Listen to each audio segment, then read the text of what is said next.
नमस्कार प्रिय मित्रों, मैं ज्योतिषकार कमल आप सबका हार्दिक अभिनंदन करता हूं आपके अपने इस प्यारे यूट्यूब चैनल अलौकिक साधनाएं में। दोस्तों, आज मैं आपको एक ऐसी साधना बताता हूं जो बहुत ज्यादा शक्तिशाली साधना है। ज्यादा शक्तिशाली का मतलब है कि आज मैं जिस शक्ति का आपको वर्णन बताऊंगा या जिस शक्ति की साधना बताऊंगा, उस शक्ति के पीछे 18,000 प्रेत चलते हैं। 18,000 शक्तियां उसके साथ एडिशनल चलती है। तो ऐसा कोई काम नहीं है जो वो नहीं कर सकती।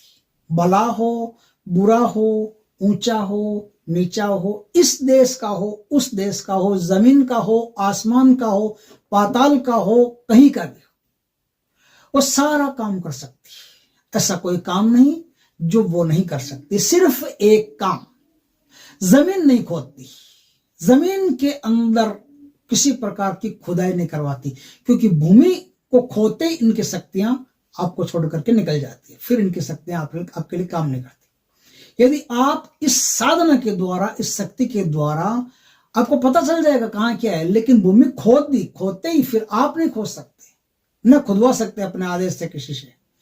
बता दिया, कोई दूसरा खोद ले तो फिर उनकी मर्जी अलग है। लेकिन साधक अगर भूमि खोदे, भूमि खोदने के साथ ही एक ऐसा दोष बनता है जिससे शक्तियां आपको छोड़ करके तत्काल निकल जाती है। 18,000 प्रेत जो है वो आपको छोड़ करके निकल जाते हैं, फिर आपके पास नहीं रहते, आपका कोई काम नहीं करते। और यदि आप इनके साथ जबरदस्ती करते हैं तो कर नहीं सकते। ये तो आप अच्छी तरह से नोट कर लो। तो ये साधना क्या है? ये साधना है दोस्तों रुद्र कर्मा भूतनी की साधना। इनका नाम है रुद्र कर्मा भूतनी। ये भूतनियों में माता के रूप में मानी जाती है और भगवान शंकर की महान गणिका है। गण है मतलब भगवान शंकर की गण है, सेवादार है। तो इनको कहते हैं रुद्रकर्मा भूतनी। अब देखिए इनकी साधना कैसे होगी, क्या होगा, उस पर थोड़ा सा विवेचन अपन करते हैं। इनकी साधना दो तरीके से होती है, सात्विक भी होती है और तामसिक भी होती है। लेकिन कोई भी साधना होगी माता के रूप में ही। दूसरा कोई भी दिमाग में अगर फितूर रखते हो तो समझ लो कि आपके साधक के लिए जानलेवा है। तो माता के रूप में इस साधना को आपको करना है। देखो दोस्तों, इस साधना के लिए क्या करना पड़ता है?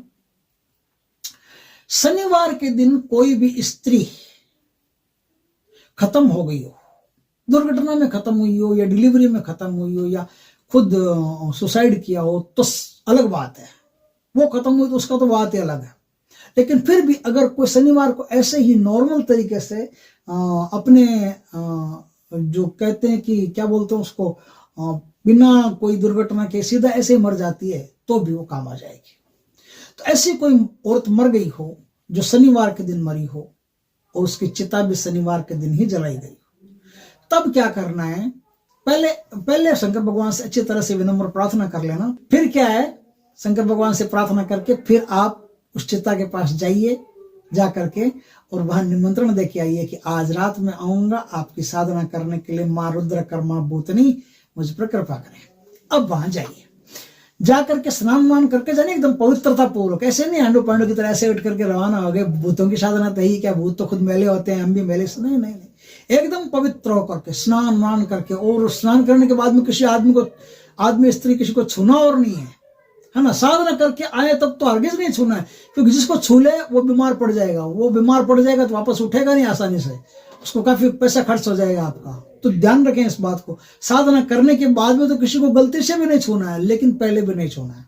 अब आप क्या है, रुद्राक्ष की एक माला लेकर के, लोबान और गूगल का मिक्स धूप लेकर के, काला भूत इत्र लेकर के, और पहले दिन आपको मीठा पान लेना है, 7 प्रकार की मिठाई लेनी है, 1 सिगरेट लेनी है। यदि सात्विक करते हो तो, यहां तक अगर तामसिक करते हो तो इसमें शराब और मांस एडिशनल है, वो भी आपको लेने हैं। अब उसके पास बैठ करके चिता के, और इस बड़ा सा सुरक्षा घेरा बना करके, उसमें भूमि पर बैठो तो या काले आसन पर बैठो तो किसी पर भी बैठो, आपके कपड़े भी काले रहेंगे, और अगर सात्विक करते हो तो सफेद रहेंगे। वहां बैठ करके आपको 10 माला का जाप करना है। ऐसा 3 दिन तक करना है। पहले दिन भोग चढ़ा दिया, दूसरे दिन नहीं चढ़ाना, तीसरे दिन फिर आपको भोग चढ़ाना। एक लाल फूलों की माला आप अपने पास रखिए। आपको क्या, इस साधना में वहां बैठ करके चंदन का पेस्ट ले जाना, साथ में थोड़ा सा गीला करके चंदन का पेस्ट ले जाना, उसमें थोड़ी सी बबूती मिलाना, बबूती मिला करके, और 3 ऐसे लाइनें वहां बना देना, आडंबर कह देना, 3 आडंबर बना लेना और 3 आडंबर गले पर बना लेना है, गीला गीला रहना चाहिए। बस अब वहां बैठ करके आपको साधना करनी है। दूसरे दिन, तीसरे दिन या पहले ही दिन जब भी वो आ जाए तब आपको क्या करना है, गले से थोड़ा सा चंदन उतार करके उनके पैरों में लगा देना है।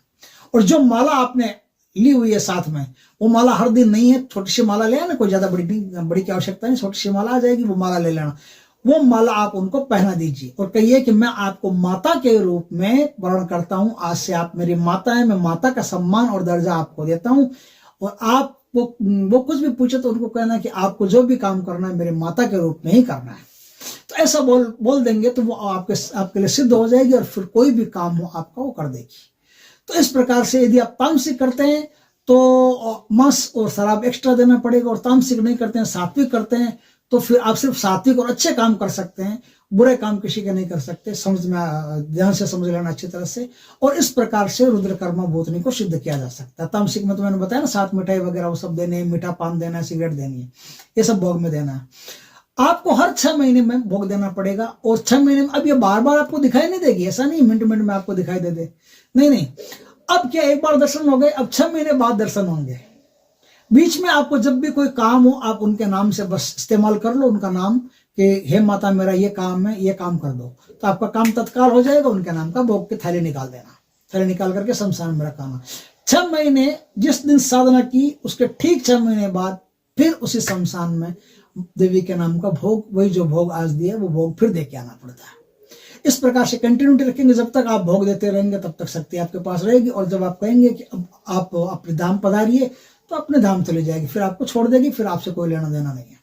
इस प्रकार से आप रुद्र कर्मा भूतनी की साधना करके बहुत कुछ कर सकते हैं, क्योंकि 18,000 प्रेत जिसके साथ चलते हैं उसके लिए क्या मुश्किल है, बहुत काम कर सकते हैं, हजारों काम किए जा सकते हैं। तो दोस्तों आपको मैंने आज एक महाशक्ति से रूबरू करवाया, साधना की दीक्षा लेकर के गुरु से। फिर इस साधना को आपको करना पड़ता है और इसमें सिद्ध प्रेत माला की आवश्यकता होती है, वो भी आपको अपने जो भी गुरु आपके हों उनसे मंगवानी पड़ती है।